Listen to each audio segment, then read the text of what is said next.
It's a beautiful day to my people. Ahangaha ni hahandi kabisa kuri Ghetto Challenge TV, hamwe mbakubita amakuru abari kuri iyi mihanda yose uko agiye atandukanye kandi yose yakabaye nkayabaha kuri detail. Inkuru ya mbere ngiye kubatamo kabisa, The Ben biravuga yuko indirimbo yasohoye yivugiye ko atari yaribagiwe agasohora itariyo. Ngaruka kuri Bruce Melody wamaze kugura views kugira ngo akunde yereka abandi karenze. Ngaruka kuri G Bruce yamaze gushimira Yago by'umwihariko amubwira ko yakoze cyane kabisa kumwitsaho cyane mu kiganiro. Mpite gace no muri gospel ku muntu bita Aline Gahongayire nawe uri kuvugaho byinshi cyane bijyanye n'ubugome bugiye butandukanye, kandi bamuzi nk'umukozi w'Imana we nawe kabisa muri minsi imihanda irimo iramwota bihambaye cyane.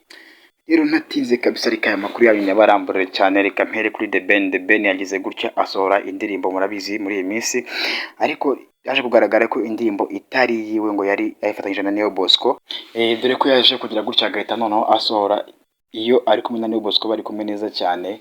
Urumva nk'abafana be ntago sinzi ko babyakira neza, muraza kutubwira muri comment twumve ukuntu biba byimereye kurumva gusa nyine abafana bagenda baba complaininga ngo urumva ngo gute ngo umuntu wacu twemera nk'umuntu wa danger, gute ngo dusuzuguza Melody akarekura banga idafite video. Gusa ariko mbizeza ko abafana ba The Ben mbizeza ko yavuze ko next week kabisa ngo video iza kuba iri out, official video iraza kuba iri out. Reka tujye kuri Bruce Melody nawe yagize gutya aho ashinjwa kuba yaguze views kugira ngo akunde yerekane ko arenze ari hejuru cyane, kuko indirimbo yo butuvugana mu minsi 3 nimba atari 2 ndakeka ifite 1,400,000 birengaho cyane, aho ya The Ben yo ifite 200,000 n'indi mibare mike cyane kabisa igiye iraho ngaho. Rero nkiri kuri Bruce Melody arashinjwa byinshi cyane, ari kuvugaho byinshi cyane ajyanye no kujya mu bapfumu amarozi n'iki. Ni insazi kabisa kuri we muri minsi ntabwo ibintu bimworoheye, birasa nabi cyane nubwo ari kwihangana, ariko urumva ari gushinjwa byinshi cyane byagiye bigarukaho na Yago n'abandi bagiye batandukanye. Ni insazi kandi G Bruce nawe yagize gutya agira icyo abivugaho. Nyemerera nitse kuri Nyarwaya Innocent cyangwa se Yago Pondat kabisa ari mu bihe byiza cyane.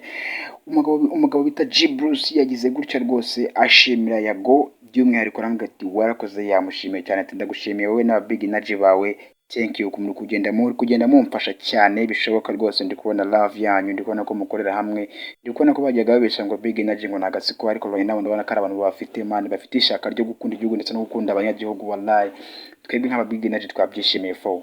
Mugiye kabisa ngara ku musozo munyemerere nsoze mvuga kuri obita Aline Gahongayire nawe uri kugenda yotwa kuri imihanda, bari kugenda bagaragaza ukuri kwe, bagaragaza ko nta mukozi w'Imana umurimo kabisa, aho n'uwo bita Pastor Yongo yagize gutya agira icyo abivugaho. N'insazi ku mihanda ni danger wallahi, none ngewe numiye sana abantu banje.